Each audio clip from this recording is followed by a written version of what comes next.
This podcast is not sponsored or supported by any business or organization. The views reflected on these podcast episodes are my own. Be aware I am not a medical doctor, travel agent, or any other kind of expert. But I hope you still enjoy. Hey friends, welcome to the Gluten-Free Advocate, a Substack and podcast that helps me process my health journey and my determination to pretend that those health conditions don't exist at all. If you're looking for tips, tricks, and learnings for traveling the world with celiac disease and type 1.5 diabetes, you have come to the right place. Now, let's get started. Hi everyone. On today's podcast, we have one of my favorite humans on the planet, Ben from A Gluten-Free Family on social media and the host of A Gluten-Free podcast. Listen, guys, this podcast might as well be the unofficial Celiac Cruise podcast, and this episode is certainly no different. Over a few days in Australia on the South Pacific cruise, I got to chat with Ben, and we are airing this episode on both of our podcasts. I highly encourage you to listen on his platform as well for his perspective on the conversation. When I first met Ben and his wife Beck, I wasn't exactly sure how I felt about them at first, and genuinely couldn't figure out how they felt about me. I was there trying to show the folks at Celiac Cruise what a good worker I am, and probably was a little bit territorial about it, if I'm going to be honest. And also, I have to say, and I always swore I would never tell this story, but I feel like it perfectly encapsulates how I felt in the beginning of my uncertainty. We did karaoke in like the first 2 days of the cruise on one of our sea days, and it was a lot of fun, a very small, intimate group, just, perfect in its own special, particular way for that cruise. And Beck, Ben, and their girls were there, and the girls performed a whole bunch. They were so good. And Beck was generous enough because I was very nervous about singing by myself. She joined me for one of the songs that I did. And our friend Sarah joined me for Dancing Queen. But Beck and I sang, I believe it was December 1963 and from the Four Seasons. And I got really into it, was singing my little heart out. And all of a sudden I look over and I see Beck there. And she's holding her ear kind of like the Mariah Carey pose, but she's cringing. And in my mind, I went, oh no, I think it's because I did a horrible job and they're judging me and she probably thinks I'm awful. And friendship over right then and there. And this is how Beck, if she's listening to this podcast, is hearing about this story for the first time. And I've only told that story to a select few other folks. And you know what? I think it's funnier to not know if she was cringing at me or at something else that I just didn't notice at the time. But it left for this room of uncertainty for me.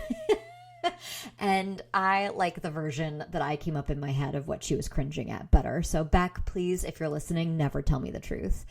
But over time, Ben and Beck showed me an enormous amount of generosity and patience for this standoffish American girl from New York. During that week, they became more than just my friends. They became my family. I mentioned in this podcast that I stay connected with people from every celiac cruise I've been on, but Ben and Beck are one of the chosen few that have made the equal effort in keeping touch with me. With the time difference and the busy lives we all lead, we choose this little family unit we've created every single day. To be someone's choice and how they prioritize their lives is something that just can't be looked over.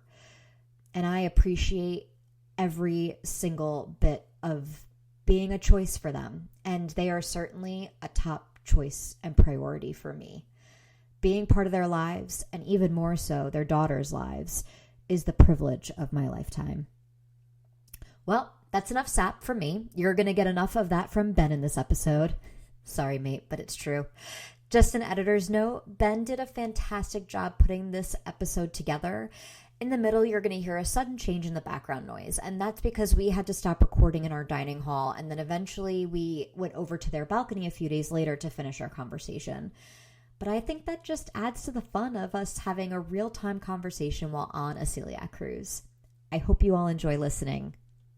Yeah, we've been on the celiac cruise here in the South Pacific. Yep. I think we're still in the South Pacific. My geography's terrible. Yeah, I don't Still in that know. region? We've been circling around something Yeah. middle of nowhere ocean. Yeah, it's been a Yeah. wild And cruise. we were going to dock in Vanuatu and Mystery Island. Mystery Island Yeah. today, but we couldn't make to both, so Yeah. we're just finding stuff to do on the ship. Yep. But how did you initially come across the celiac cruise? Like, how did that relationship start? Yeah, so in 2021, I got an email from the Celiac Disease Foundation saying, we're doing this cruise.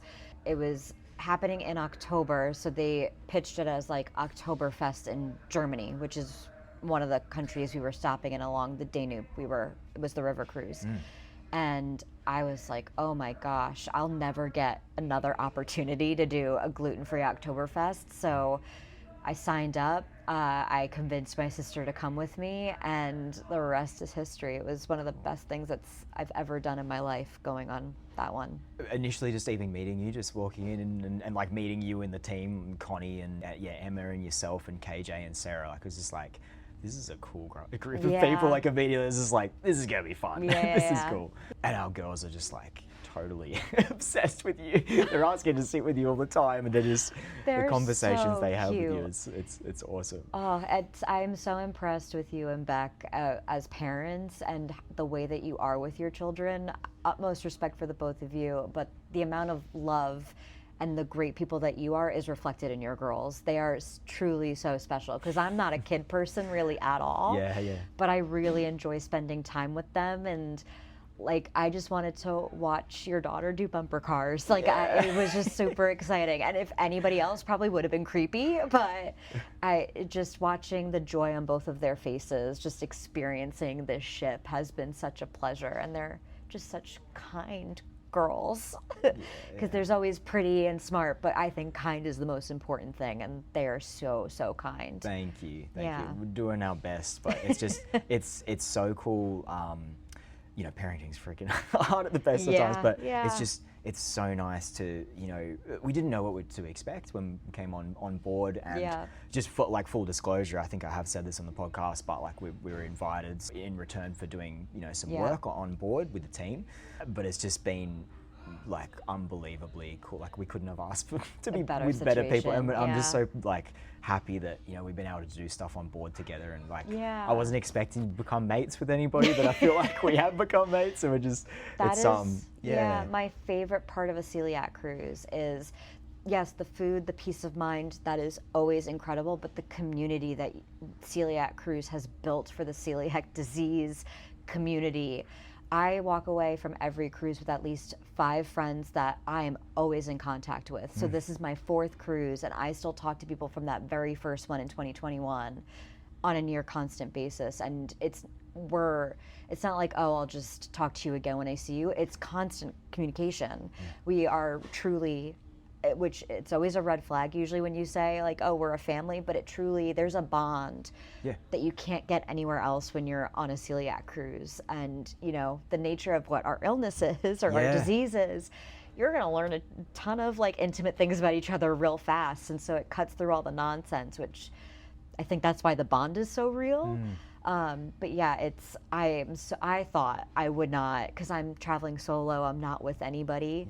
I was like, oh, I probably would get isolated, not be part of the group stuff, and that's been the exact opposite experience. I feel like I've been an adopted part of your family, which has been so special. Oh, you're part of our family, whether you like it or not now. So this will not be the last conversation we have. Definitely not. No. We'll be staying in touch for sure. But like, how did this all start? So you have celiac yourself, obviously, and you do the gluten-free advocate as well. That's your social handle on Instagram, and you have a podcast as well. I do. And you do like Broadway stuff as well, like production stuff. It's like you're spinning a lot of plates. But how did you tell us how your diagnosis came about, and what that sort of time was like? Yeah, so mine's a little bit of a different story than a lot of folks. I was pretty much asymptomatic my whole life. I have an autistic brother that is 13 months younger than me. I can't remember the timing of when it first got triggered, but my brother was 13, 14 years old and stopped registering on the growth chart. He was so small. And granted, I'm also very small. I do believe celiac disease probably stunted my growth a little bit.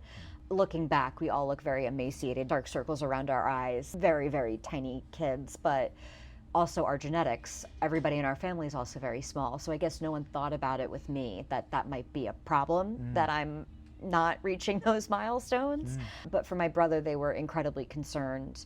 And with his autism, I am curious. I want to actually interview my brother one day because I don't know what he was experiencing. But he was, when we would get chicken nuggets at McDonald's, he would peel the breading off. And if we gave him a cheese sandwich for lunch, he would only bring back the bread because he would only eat the cheese off the sandwich. So he was cutting gluten out. No one's ever asked him why he did that. But anyway, to make a long story short, the pediatrician said, you know what, the celiac disease thing is coming up. Let's just do a full blood panel, see what pops up. And celiac disease came up for him. And they said, you know what, it's a genetic thing, so all of you should get tested. And I'm the oldest of 4 kids. 3 out of the 4 of us have celiac disease. The baby of the family has the markers. It has not gotten activated in her yet, but we're all kind of waiting for it to happen. Okay, this is your the youngest sister? Yeah. Okay. I mean, she's just so spoiled in every way. But it was an interesting of my diagnosis was kind of the beginning of my health journey, rather than for a lot of folks you'll hear, oh, I started eating gluten-free and it solved all my problems. And for me, it was like the beginning of all my issues, because the celiac disease was masking everything that was going on. And I was the only one that did the endoscopy out of the 3 of us, because my sister was 10 going on 11. My brother was 13 going on 14. I was 14 going on 15. Like, this was within 2 weeks of our birthdays when this diagnosis happened. Gee. So that's why I say the 2 different ages, because it's kind of a gray area, I guess, of what you want to consider it. But yeah, it's the only way I know how long I've had to be gluten-free. So it's been 16 years. And yeah, that came with its own struggles. But yeah, my brother shot up like a rocket. He's nearly 6 feet tall now. My sister is got a couple of inches on me, and they all try to make fun of me. But I say, you know, Mom just evidently did not love me as much as all of you to kind of get this tested sooner. Okay. But yeah. How about you, though? Because you said that you weren't feeling well, but was there anything, did it come out of nowhere for you, or? I mean, hindsight's like a good thing and a bad thing. Yeah. It's a bit of like a kick in the teeth, because I guess, like, looking back, and I hear this from so many celiacs, like, looking back, so much in childhood. Like, I was constantly on antibiotics, I was always sick off school, always had tummy aches, always had like unexplained. I can remember just having repeated stomach aches to the point where it's like I felt so sore, but I couldn't vomit. I couldn't, like, didn't have diarrhea or anything with it. I was just stuck in bed and just with immense pain in the gut. And that would happen like every 3 or 6 months. Okay. Really, and sporadic, sometimes every couple of years. Right. Always sick with like tonsillitis, like laryngitis, fevers, just colds, flus. I would be the first person to catch everything. Yeah. And that was pretty much the same until probably just a couple of years ago. Okay. My immune system's just always been shoddy, and could not focus at school whatsoever. Yeah. Hard to say, because I think that has a little bit to do with ADHD, like a late ADHD diagnosis, but also most probably undiagnosed celiac. Right. Like, looking back and you're seeing, constantly in a fog and you don't even know it. Yeah. Exactly. That's your normal. Exactly. And hard to know it, but now correlating a lot of neurodivergence in the celiac and just, gut sort of issue space, and seeing how much the gut microbiome is influencing the brain and vice versa, and nerd out on like researching all that, because ADHD. Hyperfixation. Hyperfixation on stuff.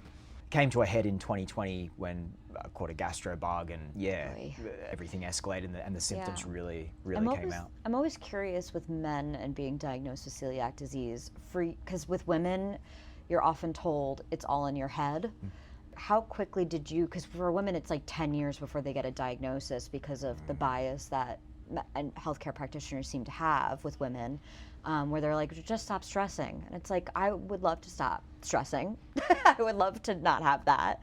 But what was your experience as far as how they interacted with you having these complaints? Did they dismiss you? I really appreciate you asking this as well, because I'm always really hesitant to chat to other women about this, because I'm really conscious of not like misconstruing it and saying like, you know, well, like I'm a man and like mansplaining everything and sort of like saying that my position is worse than others. But like I have to say, and I know you won't take this the wrong way, because I know you like a lot more now. I feel like I can empathize with that sort of story, and I know like I've chatted to people here about that amongst the team and others, that like I can really understand where they're coming from, because I felt that way too.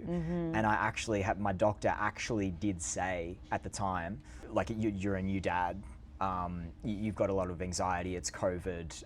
And I felt like they were sort of excuses masking just getting tested for celiac, which infuriated me. And the worst thing was when I was just like gaunt and frail and sitting there with Beck. We were at a crossroads where it was like we had every test under the sun done, and she just said, well, look, like you're probably feeling this too, like maybe it's mental health, maybe it's in your head, and that's what things you are start leaning gaslighting towards. yourself.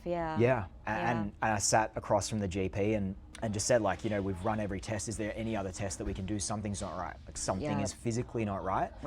And she literally just sat there and just said, yeah, it's a bit of a weird one.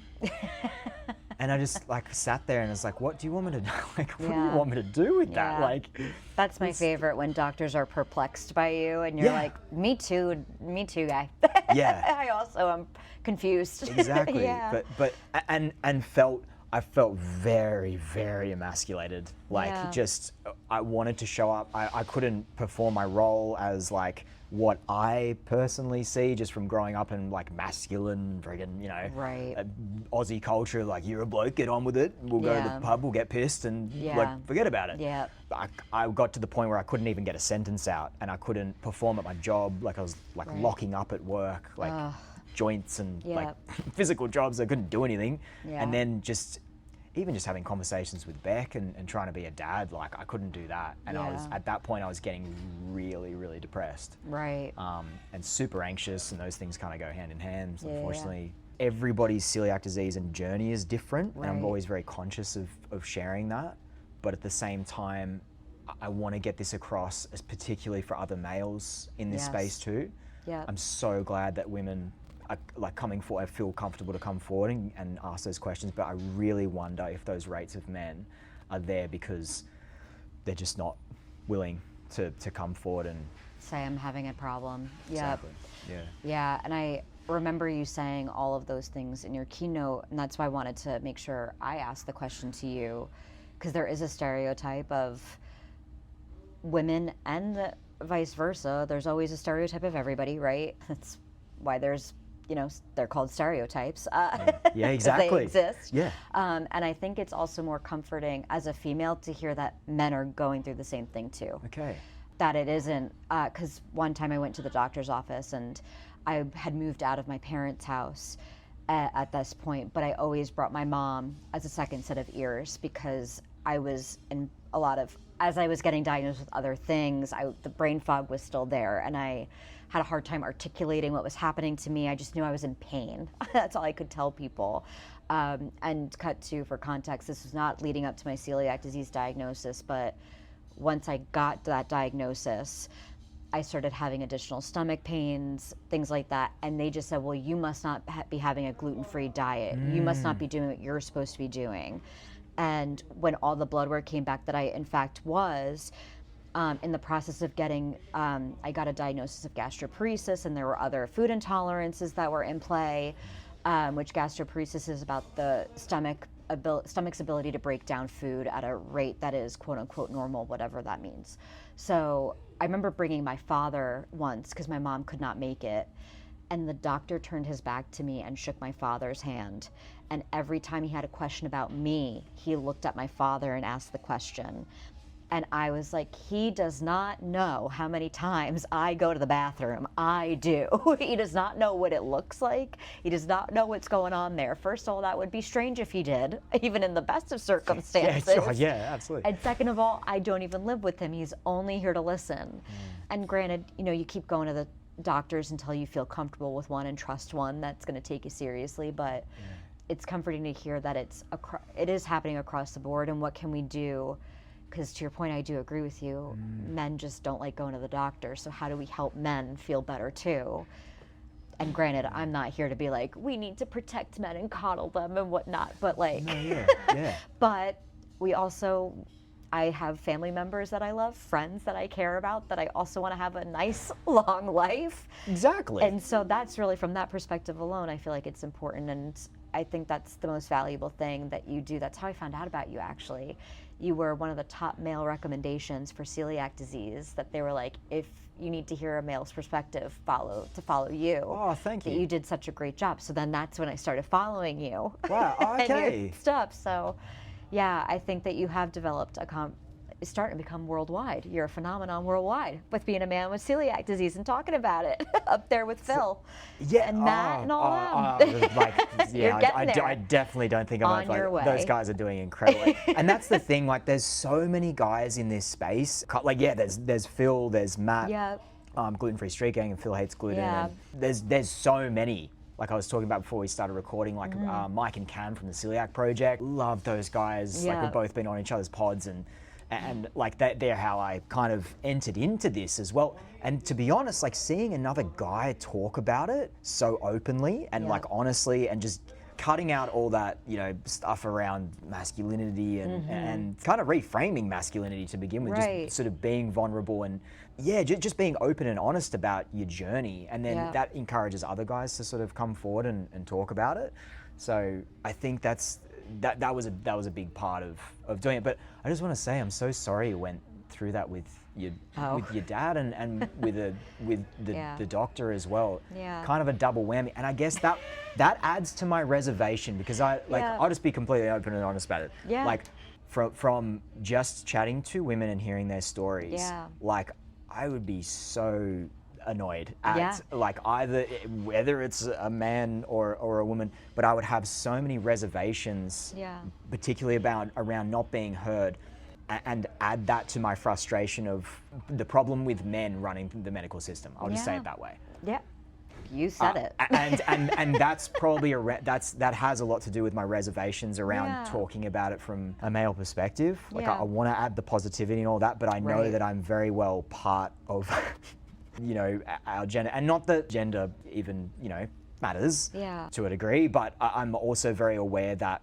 there are those issues and that needs to be talked about. Right. That openly, honestly, that needs to be like addressed. That part of the education when you're going to medical school is how to talk to your patients and make them feel a little bit more human, like they're human beings talking to you. Yeah.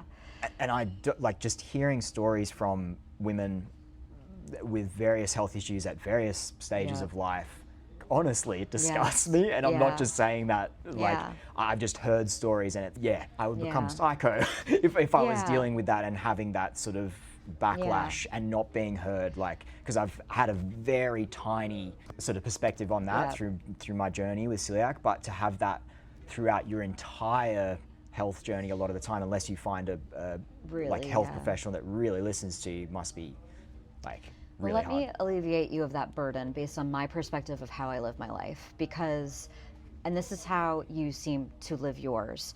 There's a Broadway actress, her name is Laura Benanti. Most people would know her if they watched Stephen Colbert. She did an impression of Melania Trump. She was like their resident Melania Trump impersonator. So she talks about often, and she talked about it in the context of working with women in an industry that like pits women against each other. But I think it still applies with what you're saying, that life is a mountain that you are climbing.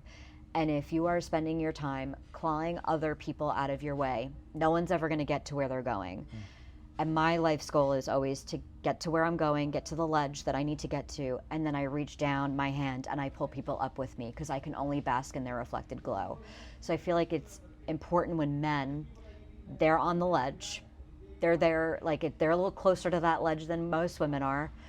And I see in you and how you are as a person that you are always reaching down your hand and pulling other people up with you and doing what you can to help others. So I feel like I'm also doubly not offended by anything that you have said in this conversation, because I see that you are always with the intention of, I'm trying to pull other people up and make sure that they are okay too. Always try. Which I think is important. So if that alleviates you feeling that burden at all, I hope that does that a little bit. No, I appreciate that. Because that's how you are full. And I've only known you for a couple of days, but a couple of days on a cruise is like dog years. It's true, that's true. We're spending a lot of time with each other. Yes. And like, I'm just finding out more and getting like more interested. It's great.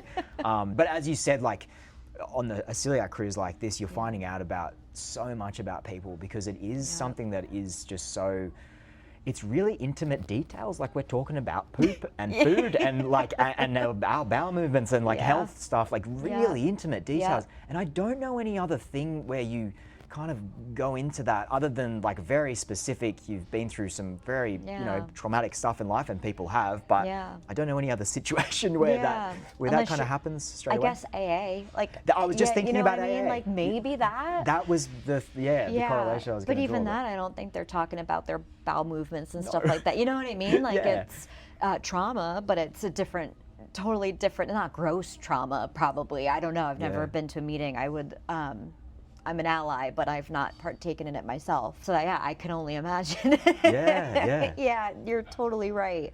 It's a very weird niche group of people and how we are.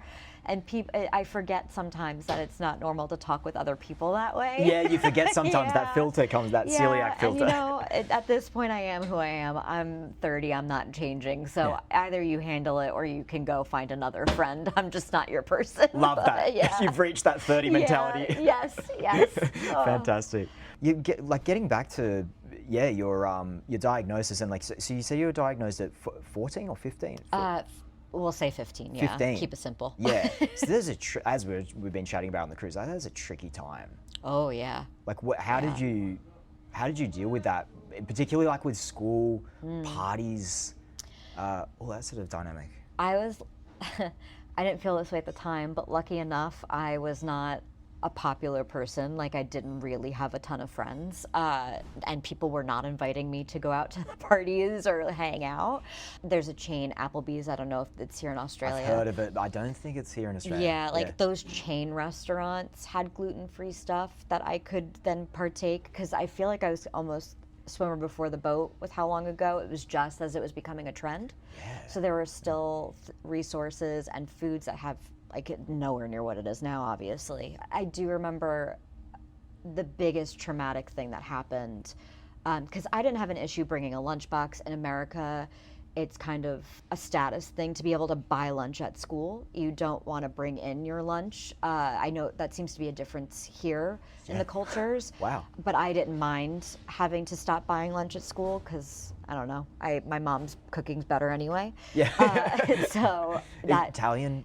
My mom is Irish. Irish, okay. But my father's side is Italian. Sorry, but my mom is a fantastic cook. Nice. Very good. Everybody assumes she's Italian by the caliber of cooking.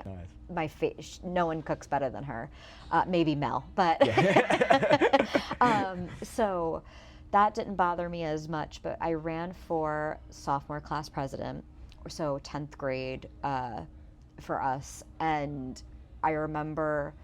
Or maybe it was junior class president, because we would have been in our sophomore year. And the girl that I was running against told everybody to feed me gluten, because then that would kill me.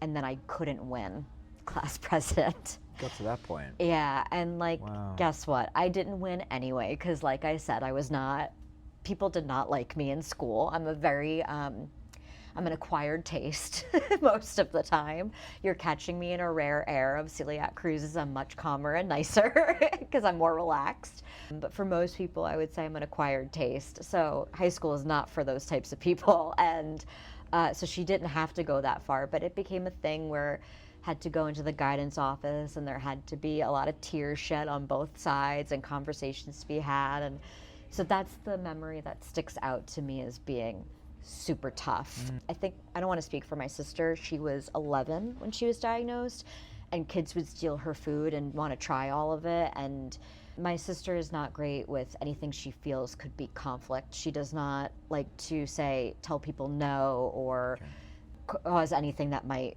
cause any friction. It's just not her thing. So I think she struggled. She would go hungry a lot of days. I believe, based on my conversation I had with her, because I did interview her for my podcast, and it was fascinating hearing things from her perspective, because I always just assumed she doesn't have any additional health issues. So I was like, oh, you must have had it easier than I did. And she's like, no, as a matter of fact, it was really hard. And I wish we had the relationship where we talked about it more at the time. Yeah, but great to do the podcast and know that now. Yeah, so it was a time. College was easier. And again, I don't have a problem asserting myself or setting boundaries. I probably go too overboard with that. I had to learn a lot of lessons of you don't need to be rude when you're asserting your boundaries. But I always say to young kids that are getting diagnosed, as a high schooler in particular, I'm like, it's a grieving process. It's a marathon. It's not fair. It's really tough. And I do feel like on these cruises, I get a piece of the person I could have been back every time, because there is a girl that is lost. There's a version of Ashley that I will never have gotten to know. And that is sad. I do grieve her. But my overall thing is, it is a superpower. It's going to make it. I love that I have the ability to size people up fairly quickly, because you have to. It's survival of, do they respect that I have an autoimmune condition, and if you feed me something, the amount of damage that it causes, and right away I can pick up, okay, I don't need to be around that person then, or I can categorize people a little bit more easily than I would have if I had not been diagnosed with this. So I feel like I have a superhuman power. I'm not thankful that I have celiac disease, but I have finally gotten to a point of acceptance, and it makes me better at my job. It makes me a better friend. It makes me a better partner, and it makes me a better auntie in the future, I imagine, to all of my friends' children. And I just hope that, and my siblings' children, if they decide for that to happen, but because there's like an empathy and a sympathy that you're able to have that so I'm a producer, and on my sets, I am very meticulous about how I feed people on those sets and making sure that everybody feels safe and comfortable. And that's like a big thing where people are like, I didn't even think of how much that's important until you showed me that there's a better way to do it, or that it really is so simple to accommodate folks. Because it really is so simple. But how does it impact? So do you go to an office every day for your job? I know that you're usually out and about and doing a lot of labor intensive work. So how does that impact things for you? Yeah, no, I'm pretty much like, for my laboring job, for my gardening business, I'm outside every day. I'm at work. Have a day and a shorter day with our youngest, and then dropping our eldest off at work and stuff. So at work, just send her off. She comes and works with me on the tools. Like 7 years old. She needs to be ready to pay for my retirement. At school. I'm sorry, but otherwise I'm outside. Got a laboring job. Like, so it doesn't really impact me in that way. I feel really sorry when I chat with people who have that sort of, the office setup, and like, workmates who don't understand it, and like, shared kitchens and that sort of thing, or, wherever they are in the workplace, it's like tricky with the communal sort of, lunch times. And I've been chatting with a guy just recently, had him on the podcast not long ago, Stephen. He's he listens every week. He's actually over in Fiji, like right now. Hi, Stephen. Hey, mate. He's so lovely. He goes by the handle of Celiac Hiker on Instagram, and he's just saying he's a school teacher, and he's only recently been diagnosed. And and he was just saying it's so frustrating, like just the workmates don't get it, and he's had repeated conversations with them, and like even to the point where he's like organized the barbecue and the grill, I guess you'd say in America, and he's got like, the sausages, all the gluten-free sausages, and then he brings the gluten-free bread, and he does that for students in the hope that, the other, workmates and teachers will be like, cross-contamination, you got it. But they constantly book like the workplace events and stuff at places where he can't eat, and they sort of ask about his dietaries, but then they cross-contaminate and everything, and he's had repeated conversations. He's just like, it's so exhausting. Yeah, I'm at the point where my grandparents are my best friends, and they are the kindest people you will ever meet, but there's something where it's very difficult for them to wrap their heads around cross-contamination. And I feel like at a point, it's been 16 years, half their grandkids have celiac. They should know. And I also was just in the last year diagnosed with type 1 diabetes. And so having to educate them about that, while educating myself about that, but then on top of it still having to do the celiac disease education over and over again. So before I left for this trip, I actually just got them a Celiac Disease for Dummies book and just put it on their kitchen table, and I said there will be an exam when I come back from my trip. And so they know, and they're taking it seriously. That's so and good. Yeah, so I hope they're reading it.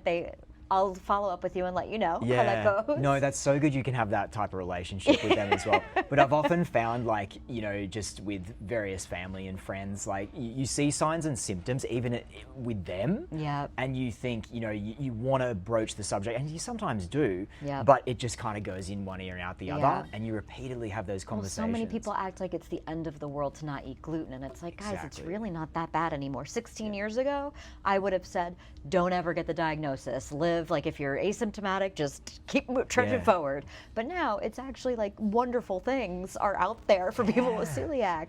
But to your point about seeing it in family members, because I already see your daughters and how they're interacting and how they converse about all of this.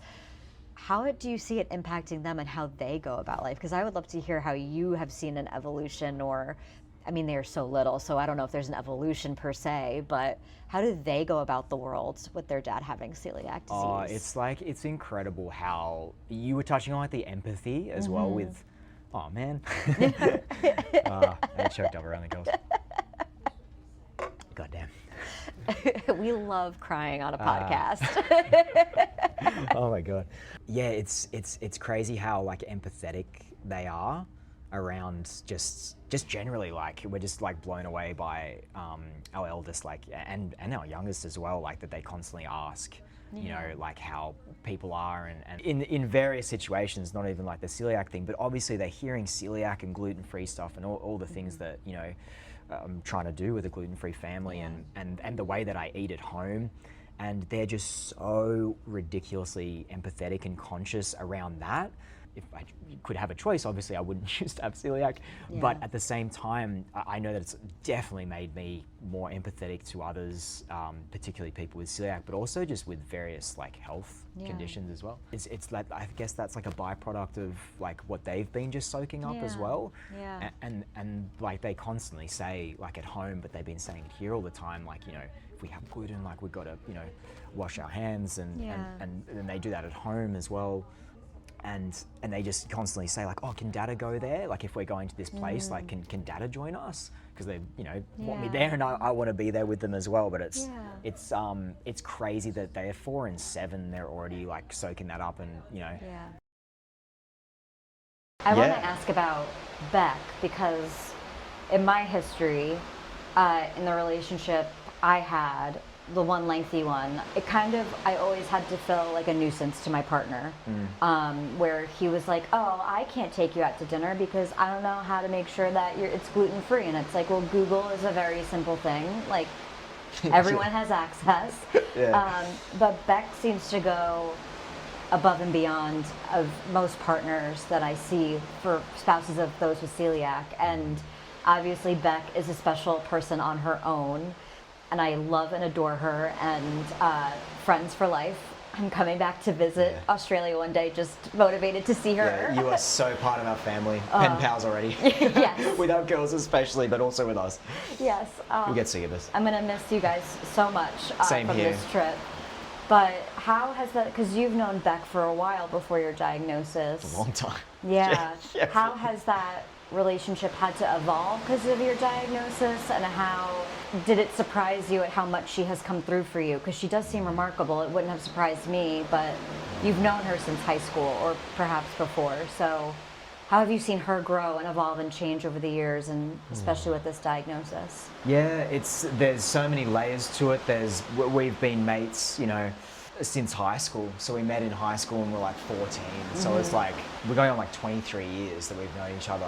And ever since then, since being teenagers and kind of having a thing for each other, sort of liking each other on and off, but we were both in relationships at the time. So obviously, you know, never evolved into anything. But yeah, obviously, like, you know, getting together with her, and we had that life pre-celiac diagnosis, which was, it was so easy. Yeah. Like, it was just, you know, I can remember a trip that we actually went to New York, and we got asked by my cousin because he works at Google, and he was like, oh, by the way, we're just heading off to Australia or, you know, overseas or something for work, and got this apartment in Stuyvesant.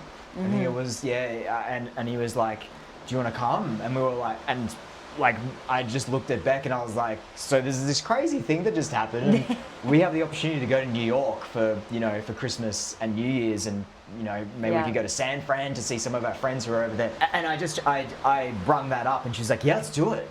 And like that spontaneity sort of thing of just like, yep, you didn't have to think about anything else. You just booked a flight and then you just figure the rest out later. I think that has a lot to do with being younger too, and having the energy and like the spontaneity to be like, we'll just figure it out, and we'll have no sleep and that'll be fine. Yes. But then also becoming a parent, but that time of us dealing with, there was massive bushfires in Australia, and that was so scary, and the landscape was just deteriorating around us. And then straight after that, Beck's dad had to have open heart surgery, so like he had to go through that, and like that was just so hard. And he's had several open heart surgeries during that time over the last few years, over that period. And then we went straight into COVID. Yeah. You know, it was like, and then we had our daughter as well, our eldest daughter, during that time. So I've sort of seen that evolution happen, and then straight after we had our eldest daughter, like a year and a half later, got this celiac diagnosis. So I've just seen it, but she has just been, she's a school teacher and she thinks of everything logically, and her family does think of everything in a logical step. It's not chaotic. It's just like, okay, this is happening, we take this next step. Like that's just the way her family are, and that's just the way she is as a byproduct of her parents, who are unbelievable, lovely people who, like, I have no idea where I would be without that support network. Like whenever I go to their place, they have done so much research, and they have gone above and beyond to the point where my mum-in-law, Beck's mum, has got all the cookbooks of the authors that I have interviewed on the podcast. She watches everything we do on socials. She will get a new product for me, like just sporadically, and talk to me about this new place that has opened up in the vicinity of us where we live. And they've just been incredible, and Beck is just a byproduct of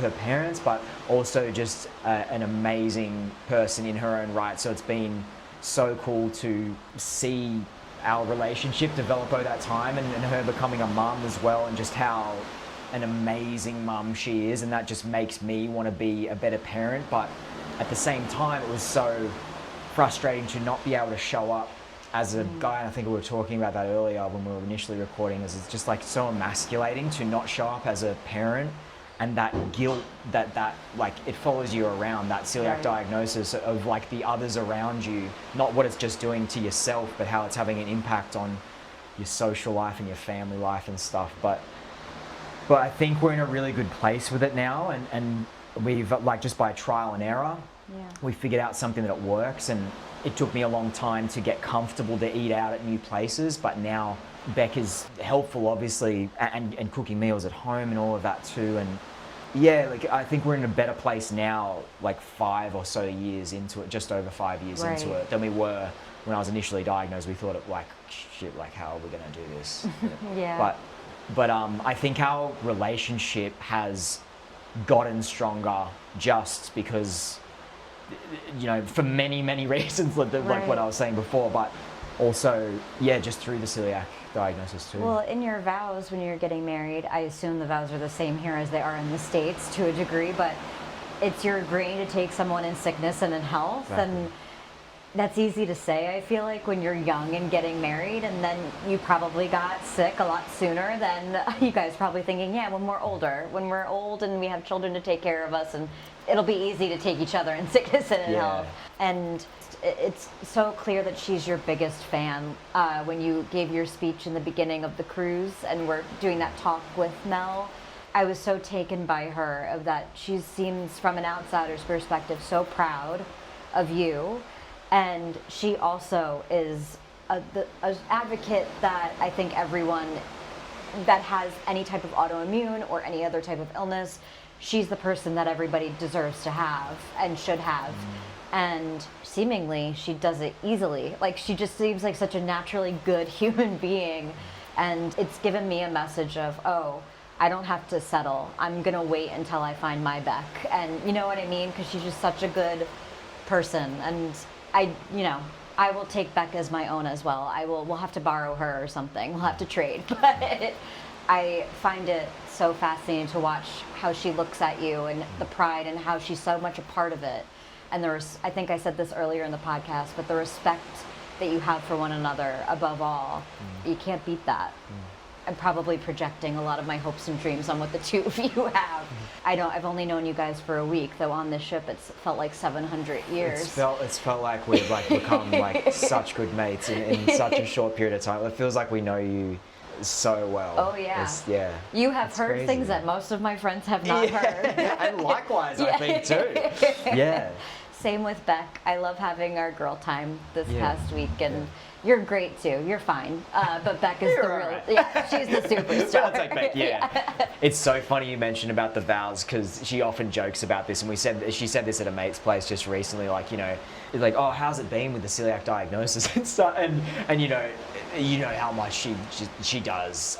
But she sort of said jokingly, but she was like, a lot of it's true as well. It's just like, well, I signed up for, through sickness and health, but if someone told me how much freaking sickness there would be, I'm like, we'll see. Can I have a look at those vows again? Yes, exactly. But it's There's true. got to be a loophole in that contract. Yeah. And you're pissed off because of the diagnosis, like, of the condition, not of the person. Like, it's not the person's fault. Right. And that's the thing. You get cards thrown at you in life, and it's just how you choose to deal with it. And we were just like, especially myself, like, and now having an ADHD diagnosis, but just even without that, I just wanted to dive into it. And I have so much hypochondria as well with health in general. Yeah. Always have. Always would freak out around results and getting blood test results. Interesting. Okay. And I sort of wanted to dive straight into that fear and just go, do you know what? Especially for my kids' sake, I don't want them to see me in this way. So I'm just going to find out every freaking possible thing about this disease, what it is, what the research is, is there any positivity I can share just to know myself, and then share that with the community, and then just to highlight awesome freaking people doing amazing stuff, like here in Australia and then throughout the world as well, to share that positivity and break down that feeling of like, you get diagnosed, I feel so alone. I feel like no one cares. I don't have a support system around me. I want to just harness whatever positivity is possibly out there, and then showcase that with people. And I think like this cruise has been like an absolute, it's rejuvenating. Yeah, and invigorating. I wish I could share a little part of the happiness that we have felt throughout this cruise with every celiac in the world, like that. If they could just feel that relief, or like, feel that in any way, I just wish I could give that to them. Yeah. But I want to get to you. Let's stop talking about myself and stop making me like well up the whole time. Sorry. I'm going to be bawling when we say goodbye to you in just a couple of hours. But talk to me about like the gluten-free advocate and the gluten-free activist that you like when you started that, and what you do, and like the background of that all. Talk me through it. Yeah. Oh gosh, how do I make this a short story? Because we could be talking about this until we get to Sydney. So actually it started as I was trying to get my dual citizenship in Italy. That was the goal. So with my job, I was fortunate enough to be able to go and work from Europe for a period of time. I thought I would be gone for about 2-3 years. That was the goal. So I was starting to do my research of, all right, well, while I'm over in Europe, there's a lot to do, a lot to see, and a lot to take advantage of. And as I was doing my research, I actually found blogs more helpful in finding places than social media. Because as negative as social media is, the celiac community is really good about keeping things positive on social media. Like, you're never going to see, or I have not seen, someone post about a restaurant and really say, this was not good, this, don't go here, not safe. I'll see it on like Find Me Gluten Free app, or Atlee is another app that I use. Facebook groups sometimes as well, like kind of slam places occasionally. So, but the blogs, you would find full-on reviews of each establishment in any given place. So I knew that in my time, everybody kept telling me, well, this is your eat, pray, love time. And I had just, about a year prior, gotten out of a really toxic, lengthy relationship and needed to figure myself out and just start over again, because I was very miserable. I'm from New York, and it was a miserable experience. I didn't feel like I had any freedom to be myself there. And so I went over there with the goal of getting my dual citizenship, and anything that could have gone wrong in that process did. But I tried to make the best out of it, of stop complaining, don't get upset. It's okay to feel upset at times when things are going wrong, but let's pivot and make the most out of it, because the worst thing I could have done was being on my deathbed and being, I wish I did more with this opportunity that was given to me. So I started this blog. I don't pray, so I called it Eat, Explore, Love, and it would be every place I ate, every activity that I went and did, and the lessons I learned along the way. Excellent. That was how I did it. And my grandmother has macular degeneration, which I know is also in your family. Yes. We should. I have the gene for that too. So maybe one day your girls will have to take care of me and make sure I can get my way around when I go blind. I'm gonna watch it too, so we'll be a terrible pair. Where are we? Exactly. Yeah. We can't eat anything and we can't see anything. Jeez. So she was having a difficult time reading on a screen for my blog, and so I started recording audio versions of what my blog was. And my youngest sister, Morgan, she's my first baby, light of my life. I was so upset at my parents for having another baby when I was 12, but she's probably the best thing to ever happen in my life. And she is probably the one person that encourages me the most. And even that's rare, so I know when she does it, it's special. And she said, I think the way that you're doing your podcast, you have a really great personality. And she was saying since she was little, please, Ashley, do YouTube videos, like have a YouTube channel. You have a great thing for it, and you can do it. You work in video production. So I never did the YouTube channel, but I decided to follow her advice on how to do the podcast a little bit better. And it came about the first season, the first year I did it, was a lot of self-exploration and interviewing people, less about celiac disease, though that was part of it too, and more of how do you pick yourself up off the ground when you feel like you've been kicked while you're down your entire life, and going through that. And 9 months into travels, I had to come back home. My company had major layoffs. They got rid of our entire department pretty much. And so I had to go home and start over yet again. But I learned enough about myself that it didn't feel like going so many steps backwards, and I was setting boundaries and coming back to the States, which was good. I continued on to the podcast, and then one day, it was the year of the 2024 election in the United States, so I'm sure unless you live under a rock, in the States what an intense time that was. Oh yeah. A lot of history-making things were happening, and not necessarily for the better. Yeah. And my grandparents and I would sit on our patio and we'd have a glass of wine together. And my grandparents are also my best friends. They're non-negotiable, like part of my life. And my grandfather turns to me and goes, you should be more involved in politics. I think that's your calling. And my grandfather will not give advice much, but he's very astute, and I took what he said to heart.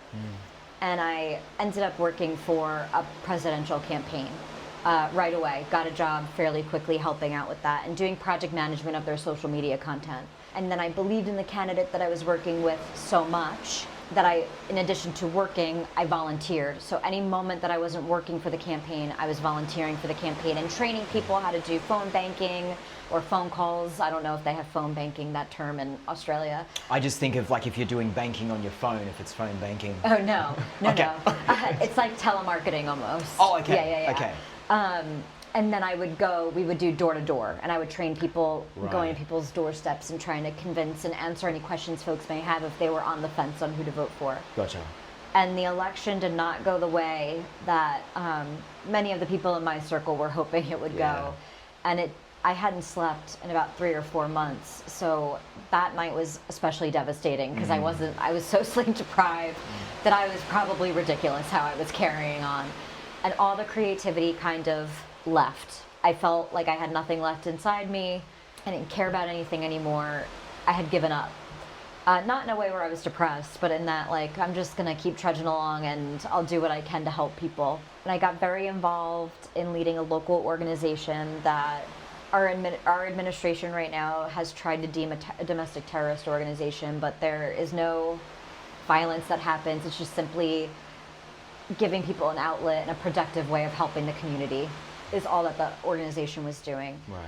And the difference that it was making for other people, I started working with the local party for the candidates that I had held the same beliefs that I did or closer to what I believed, and got very, very involved in that. So that started the activism, and I went to go and call myself the gluten-free activist. Most celiac disease brands, they tend to stay away from politics, which is completely right. It doesn't have to infiltrate every aspect of our life, but I couldn't ignore it anymore. So I was like, oh, wouldn't it be fun if I like went to all these protests around the country and was like, while I'm doing this, here's all the gluten-free places that I'm finding. But then ultimately I decided, hopefully this too shall pass and I won't have to be this politically active anymore. And so I ended up deciding advocate, because when you have celiac disease, as you know, you are a constant advocate in every area of your life, no matter what. Yep.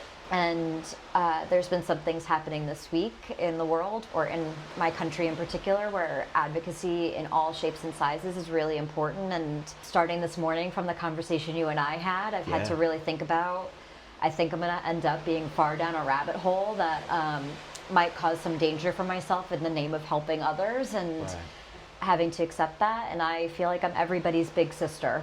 I forget that I don't have the responsibility, which right now I think is a good thing. So I think everybody needs a big sister to help them out and be there for them right now. And so advocate felt more all-encompassing and correct for my personality and who I am. And so I talk about advocating for yourself at a doctor's office, because even I had a diagnosis, additional diagnosis after the celiac disease, and it was starting from square one every time with a doctor and having to present, I know my body, just trust me, I know what's going on, I know what you're telling me, that it's in my head, and that, well, if you're eating gluten-free, then you don't really have a problem, is not an acceptable answer that I will just take on the chin and keep going. And there's a way to do it without being obnoxious, and I think talking that through with the community is really important. And social media has been instrumental in I was diagnosed with type 1 diabetes within the last year, and social media has been super instrumental in helping me feel less crazy. So if I can pay that forward for somebody else, I hope to do that. And I kind of got re-inspired. I went on a celiac cruise to the Bahamas, and I hope she doesn't mind that I'm always bringing up her name, but Gabby from No Gluten Gabby, her and I just started getting really creative on that cruise and having a great time. And I was like, there's more to life than being miserable about politics. And that also helped it become me spread of what I want to do and what type of advocacy I could be doing. And I felt like I woke up again for the first time in a while. And I don't know that Gabby fully believes that when I tell that to her. So maybe if I say it on enough public forums and she listens, she'll believe me. But to what you were saying earlier, every time I go on one of these celiac cruises, so now meeting you and Beck and Mel and Sarah and KJ, life is restarting again. And I think it's so instrumental where I'm like, I need to figure out how to get myself on these on a constant basis, where I'm now too far in, where I'm too obsessed with celiac cruises. And it's a joy doing these teen talks throughout the week, or talking with little kids. Because I was a little kid, or not little kid, I was a teenager with celiac disease and felt very alone. And I'm happy that I'm part of helping other teenagers not have to feel that way. So that's also advocacy in its own way. So there we go. That's the ramble. That was my turn. It's incredible. It's such Very an long incredible story. No, it's an incredible journey, and what you've been able to like kind of harness. And I love speaking to people like yourself who, you know, despite going through, you know, a diagnosis and several diagnoses in your case, you're able to turn that perceived negative into such a positive by sharing your own experience and going through that journey yourself, but saying, hey, I came out the other end, and I'm still, like, we're all work in progress. We're all a little bit screwed up in ways, in a lot of ways with some people, especially some people in the world right now. But we're just figuring it out, and here's some tips or, you know, tricks, Right. or here's some people doing some cool stuff. Right. And showcasing that with others and helping them out in some way. So it's so cool that you're putting that out there, and through the podcast and through your socials. And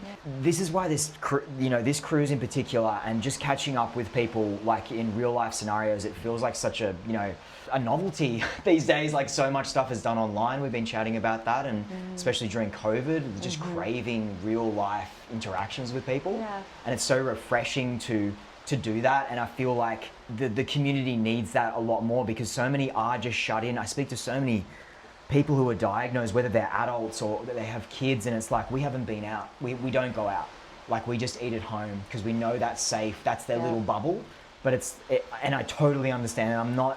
I never want to judge anybody for whatever choices they make. I don't want to be like, well, you know, like, I'm smashing it and I'm traveling overseas and like I'm doing me. I never want to push that on other people, because they have their own situations. They may have jobs, they may have food insecurity, they may, you know, not have money to be able to do those things. They may have, you know, physical and mental health issues, or be looking after a loved one who does. There's so many situations in life where I never want to judge anybody for where they are. Right. But at the same time, like, if you're able to, you know, just slowly, you know, build up and get out there a little bit and feel a little bit more comfortable in various situations where you wouldn't have otherwise, I think that's like a really healthy thing to be able to do. Yeah. And the celiac cruise, I feel, is like a jumping off point for people with that. It's kind of like just a much better version of like going to a few 100% gluten-free restaurants to start off with when you're diagnosed, and going from there. And just full disclosure, I don't know if we even mentioned this, like, a lot of people have been coming up on the celiac cruise and like, so what's your role in the celiac cruise? Who are you? Yeah, you like a guest or like you just helping out? And it's like, in my situation, like, they asked me to come on as like an ambassador and to do like some social media and a bit of work on the celiac cruise, and they sort of rostered us on for a few bits and pieces just to help out, which is more than willing to do to gain this experience with the family. But and then it might turn into like an ongoing relationship, hopefully, in some capacity. And I know like it's similar for yourself. But, I don't really know why they asked me, because a lot of folks are similar to you, where people on the ship, when they came on for this cruise, they knew who you were, which was really cool to see. Nobody knows who I am, you know. I'm just starting to build my platform. I'm at the beginning, so I'm very flattered, because there was no real reason to ask me, because I'd been on 2 cruises with them, and actually for this cruise is where I got approached about the idea. This was supposed to be my first one as an ambassador, but then another one got snuck in ahead of time. So I have to ask them why they thought me being an ambassador was a good idea, because I don't know what about me had them drawn to asking me to help out. But yeah, I help out with their social media team and make sure that they capture enough content for them. But mainly it's keeping things, I guess, organized and in order, and helping Connie and assisting her in whatever she needs.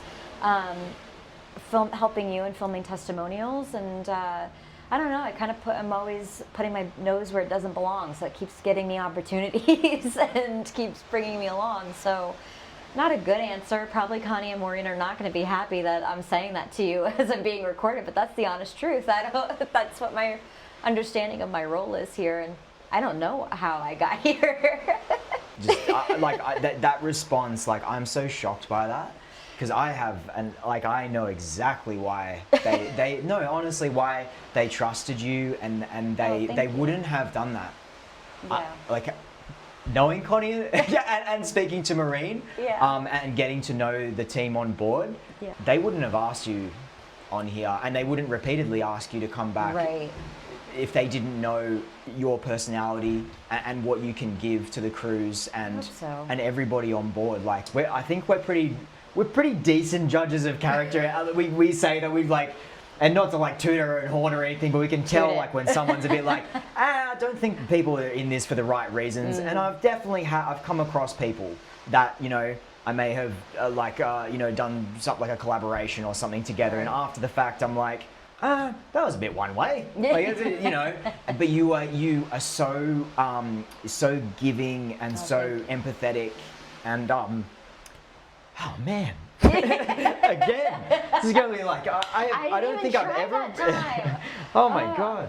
I'm just thinking about saying goodbye to you, and it's like, it's so hard, and I think that just shows like, yeah, I don't get that a lot. I can't remember the last time I started like crying saying goodbye to someone that honestly that wasn't family or a really good friend. It's weird, but it's like we've become so connected with it, and that just shows like we have really similar values and a way of looking at the world, and we respect you so much, and that is just reflected in how much our girls freaking love you to bits. Like they won't leave you alone. You know, I love being the Pied Piper of the celiac cruises. Yeah. No one at home would believe it, but yes. Because I usually keep kids at a very distant arm's length, but there's something about your family that's very special that I feel a bond to, which again is rare. Like you said, it's rare for me too. But yeah, I feel confident that we will be keeping in touch, that there will be no disappearing from one another's lives. And it's, I think the other thing that's the nice thing about the celiac cruise as well, in that every single cruise I walk away with a couple of forever friends that I still talk to the people from my 2021 cruise that we're still connected to. And, it's amazing. One couple just had a baby that they were, celebrating their engagement on that first cruise, and just watching their lives take off. And how do you feel? Are you going to now hopefully you'll be able to bring family if you come on again to another cruise? Because that's also special too for them to see. I love bringing my mom on, and my aunt came with me on one, and my sister's going to come on another one with me, and I can't wait for them to all meet you guys. And you're bonding so quickly because it's so hard for anybody else to understand what you're going through. It just, other folks just think, oh, I know for a fact my cousins just think, oh, well, they have to eat certain things and that's where it begins and ends. And I think on these cruises, they have these things called coffee and conversations where a lot of us, it's kind of like a support group almost when we go and talk. And I know that certain folks that lead those things prefer it to be kept positive, but whenever they say, hey, as someone with celiac disease for as long as I have had it, almost 20 years, and it's very rare I come across somebody that has had it longer than I have. My biggest thing is remember it's a marathon and not a sprint, and that it's okay to feel all the feels, which I don't think enough people realize. You're grieving the person that you thought you were going to be, especially if you were diagnosed young. And I think that's something that when you come on a cruise, someone else understands that. And I don't have to explain that to anybody else. And because there's an understanding of, I'm sure you thought when you were younger, the celiac disease and all the sickness that you have was not on your life's bingo card. Like you did not expect that you were going to feel sick and awful. And who knows what you were planning for your future, but that has drastically changed and shifted.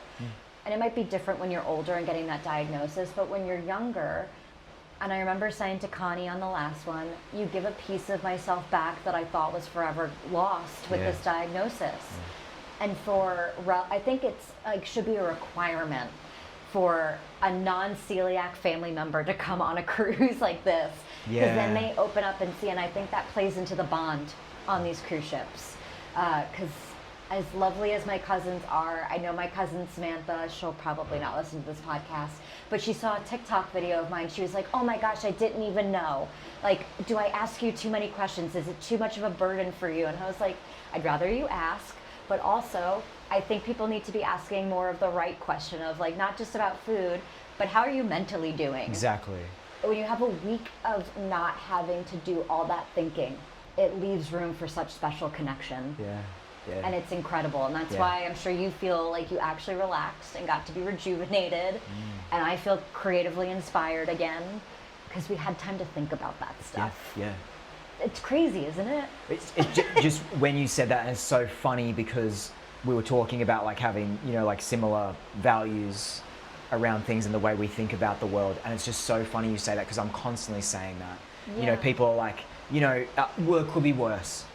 Straight away when you get diagnosed. And I acknowledge it. It could be cancer. It could be, you know what I mean? Exactly. Sorry. And I totally get that. I totally get the glass half full. I totally get the, let's do the positivity thing. But do you know what? And I say this all the time on the podcast, feel that, whether Yeah. you've been diagnosed, whether like, you know, your child's been diagnosed, whether a family or, you know, friend member has been diagnosed, just feel it. Cry. Like, cry your freaking heart out. Just like, grieve. Yeah, you won't be able to have certain foods forever. Yeah. I mean, you can. It'll make you very, like, it's voluntarily, it'll make you very sick, but I don't suggest it. Yeah, if that's a risk you want to take, you go, honey boo boo, go for it. I'd rather be eating gluten-free than have colon cancer. Like, I say that to people, so, you know, it's pretty easy, like, sort of choice for it. But at the same time, it's so funny you say that, because, like, we think about that very, very similarly. And you've come across a fair few people who, they want to just move straight to, like, let's just get over this. Yeah. You know, and just move forward, and, like, it's celiac, so it's not really a big thing. It is. Yeah. Like, it's going to impact you in some way. And I think to feel that and sit in that overwhelm and that emotion and just feeling crap is okay. And I don't think it's great to sit in that for too long, but initially just having those feelings and processing them and going, okay, yeah, like you said, grieving the life that you would have had, I think is a great way of articulating it. Like, I thought I was going to be a theater actress and I'm being on the hustle of it all. Yeah. And it's like, no, actually, I need to start getting a job that gives me health insurance right away. Yeah, like, exactly. I have to work a boring 9-to-5 job that I don't necessarily love all the time, because I have things I've got to do, which so does everybody. Yeah. But I didn't get to have even the hope or the dream of being able to follow a dream. Yeah. So it's a bummer. I'm allowed to be sad about that. Yeah. And also, my mom always calls us the swimmers before the boat, because we were kind of weird. Yeah, I know, there's a strange little boat. And there's a boat going past, just for people listening right now. And it says pilot on it, and I'm not sure what that means. On a boat. I don't know. A boat. Yeah. A boat. A boat. But yeah, it's just really. But question for you, because as you were speaking, it triggered a thought of, I always see folks, influencers such as yourself, getting told in the comment section, well, why are you going out to eat? Why do you have to be a burden to everybody else? Just stay home. So along the lines of what we're saying, what would be the response to why we should also be allowed to go out and feel safe eating food and enjoying life? I maybe am giving you the answer I want you to say in my question. I might be leading the witness here, but... Yeah, I think like a lot of people, like I do get those comments a bit, and particularly from a male point of view, that it's, you know, like, you're a dude, just like shut up and get on with it. Like, you don't need to be speaking about that sort of stuff. Just, you know, switch that off and just go eat a meat pie and, you know, have a beer and just get over it, mate. Yeah. Like, you know, there are bigger things in the world than your, you know, your little autoimmune disease and eating gluten-free. Like, you know, let all the other, you know, influencers do that. But a lot of people say, like, you know, like, why have you created an identity around, like, there's more to yourself than just your disease? And I get that, but at the same time, I'm kind of doing it, and I know you're doing the same, so that, you know, like, future generations won't have to do all that, you know, talking up. Yeah. So that, like, spreading awareness now, that's going to save people in the future. So much pain and suffering. Yeah. And they're even just talking about it with, like, a friend or family member. I know just by doing that, not even them listening to a podcast and knowing I have social media and stuff like that, you know, some of it's just too old and they're just not on there.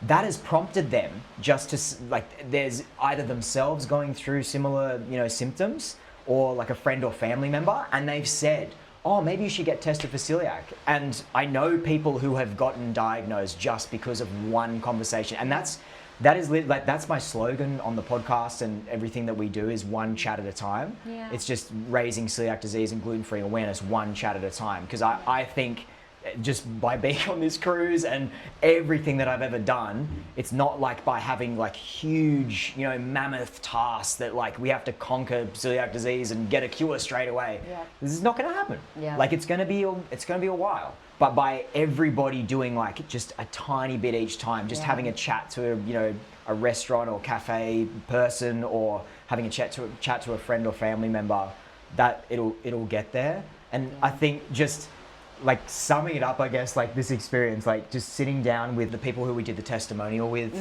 you know, just hearing the partner's perspective of how much, you know, this has helped her and her husband, the celiac, and we all just welled up because she just articulated it so beautifully that it's just like it's such a load off, and that mental toll that it takes to just live with this disease and live gluten free. It's a lot, but it's so cool to be able to share these little pockets of hope and positivity with people too. And also negativity. As someone acknowledges, it sucks. Absolutely. Yes, it does. Yes. It's hard.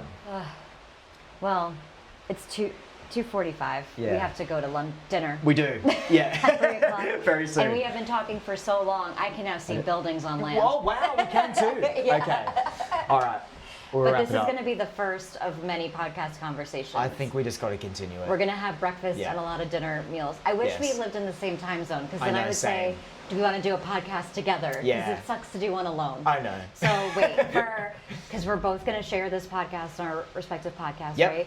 So for my listeners, my grandmother, tell her where she can find you on all socials and the podcast. For sure, So we're a gluten-free family on Instagram. That's where we spend most of our time. Got a podcast, which is a gluten-free podcast. And we've got a Facebook group as well. We've got a website too, www.aglutenfreefamily.com.au. And that's pretty much, that just shows all the stuff that we're doing. And what about yourself? Share your handles. I'm the gluten-free advocate for everything. My podcast is wherever podcasts are done.